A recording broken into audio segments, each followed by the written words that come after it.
Kita belajar lagi mengenai karakter Tuhan Yesus. Karakter Tuhan Yesus. Karena firman Tuhan berkata, barang siapa yang ada dalam Tuhan Yesus, dia wajib hidup sama sebagaimana Yesus hidup. Masih banyak lagi dalam hidup kita yang perlu kita perbaiki supaya kita bisa hidup sama sebagaimana Tuhan Yesus hidup. Kelihatannya menurut pikiran manusia hal ini mustahil. Tetapi Tuhan tidak akan meminta sesuatu yang tidak bisa kita penuhi di dalam hidup kita. Terlebih-lebih firman Tuhan berkata, sama sebagaimana dikatakan Paulus, hidupku ini bukannya aku lagi, tapi Yesus hidup dalam aku. Yesus hidup di dalam saudara. Yesus hidup dalam saya. Ada Roh Kudus dalam saudara, ada Roh Kudus dalam saya. Roh Kudus itu hidup, Roh Kudus itu berkuasa. Dan firman Tuhan berkata, Roh Kudus akan memimpinkan kita kepada segala kebenaran. Roh Kudus akan menuntun kita. Roh Kudus akan menyanggupkan saudara untuk menolak semua dosa. Roh Kudus akan memperingatkan saudara, menerangkan kepada saudara mana sifat-sifat yang tidak berkenan kepada Tuhan, mana kesombongan kita, kemalasan kita, segala sesuatu yang tidak berkenan kepada Tuhan diterangkan semua oleh Roh Kudus kepada kita kalau kita mau dengar-dengaran kepada Roh Kudus. Dan yang perlu bagi kita yaitu mematuhi Roh Kudus, niscaya hidup kita berubah, damai dan sejahtera. Sebenarnya bukan hanya hidup, kita juga perlu melayani sama sebagaimana Yesus melayani. Yesus melayani, membawa firman Tuhan dan membawa kuasa Tuhan. Yang menyembuhkan yang sakit, yang mengusir setan. Siapakah sekarang yang dipakai Tuhan untuk melaksanakan hal ini? Tidak lain daripada gerejanya, yaitu saudara dan saya. Tidak ada alat Tuhan yang lain. Tuhan telah menyerahkan pelayanan tersebut kepada gerejanya yang sangat dia kasihi, yang telah ditebusnya dengan harga yang mahal, dengan darahnya yang mahal, yaitu kita ini membawa berita Injil. Kita ini memperkenalkan Tuhan Yesus kepada jiwa-jiwa yang belum mengenal Tuhan Yesus. Kita inilah yang dipakai Tuhan untuk menyatakan kuasa Tuhan yang belum berubah ini. Itu kita inilah, saudara dan saya, yang dipakai Tuhan untuk berdoa bagi orang sakit, lalu orang itu akan sembuh.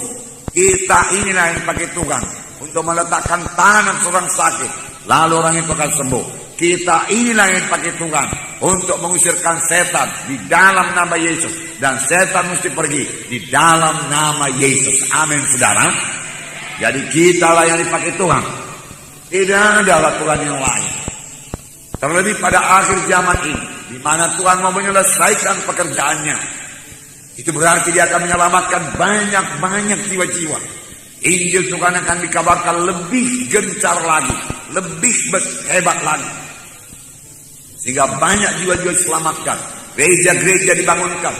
Terutama bukan gedungnya yang dibangunkan, orang-orang yang dibangunkan, anak-anak Tuhan yang dibangunkan.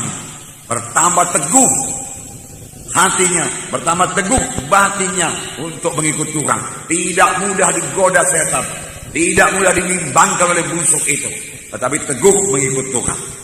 Nah, saudara terkasih dalam nama Yesus, semua ini bisa kita laksanakan karena Yesus di dalam saudara, Yesus dalam kita. Amin, saudara. Jadi Tuhan Yesus ada dalam saudara. Sadarilah itu selalu. Roh Kudus dalam saudara. Sadarilah itu. Sadarilah itu. Bahkan firman Tuhan, kobarkanlah karunia-karunia Roh Kudus yang ada padamu. Sebenarnya Tuhan telah memberikan karunia-karunia Roh Kudus juga kepada kita. Tetapi banyak di antara anak Tuhan tidak mengobarkannya. Bahkan dia tidak tahu, dia tidak menunjukkannya. Oleh sebab itu, setiap anak-anak Tuhan harus tetap dalam persekutuan yang indah dengan Tuhan. Amin, saudara. Jadi rasakan selalu kehadiran Tuhan dalam hidup saudara. Bersekutu dengannya, dengarkan suaranya. Tuhan itu Tuhan yang bersungguh-sungguh. Oleh sebab itu, kalau memang Tuhan dalam kita, semuanya kita kerjakan dengan sungguh-sungguh. Kita melayani dengan bersungguh-sungguh. Kita berdoa dengan bersungguh-sungguh. kita mengasihi dengan bersungguh-sungguh, kita mengampuni dengan bersungguh-sungguh. Amin, saudara. Hanya kehendak daging saja saudara yang menahan kita untuk bersungguh-sungguh. Nah, Tuhan Yesus bersungguh-sungguh dalam melaksanakan kehendak Bapanya.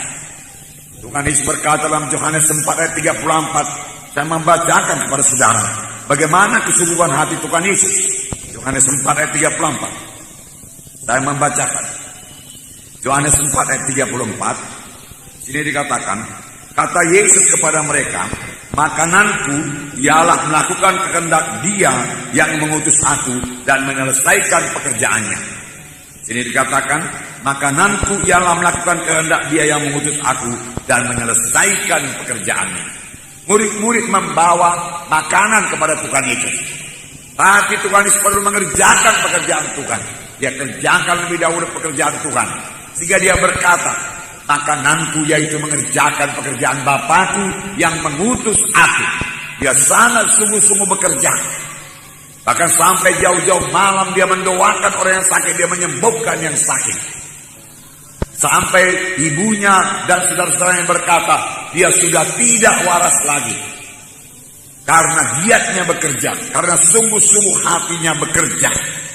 Tuhan minta kita juga bekerja dengan sungguh-sungguh. Dalam Roma 12 ayat 11. Roma 12 ayat 11. Di sini dikatakan, Roma 12 ayat 11. Janganlah hendaknya kerajinanmu kendor, ialah rohmu menyala-nyala dan layanilah Tuhan. Janganlah hendaknya kerajinanmu kendor, ialah rohmu menyala-nyala, layanilah Tuhan. Di dalam hati kita ini ada semangat yang menyala-nyala untuk melayani Tuhan. Tanpa semangat yang menyala-nyala, dengan mudah kita akan menyerah dalam pekerjaan Tuhan ini. Karena pada waktu kita mulai melayani Tuhan, di situ setan mulai menaruh semua halangan-halangan supaya kita mundur daripada pelayanan. Sebenarnya kalau kita bertekun dan mohon kuasa Tuhan dan bersandar kepada Tuhan, kita pasti sanggup mengatasi semua halangan-halangan yang ditaruh setan. Hingga kita menang dalam pelayanan dan sampai kepada maksud Tuhan. Dan itu adalah hal yang paling indah dalam hidup ini. Sampai kepada kehendak dan maksud Tuhan.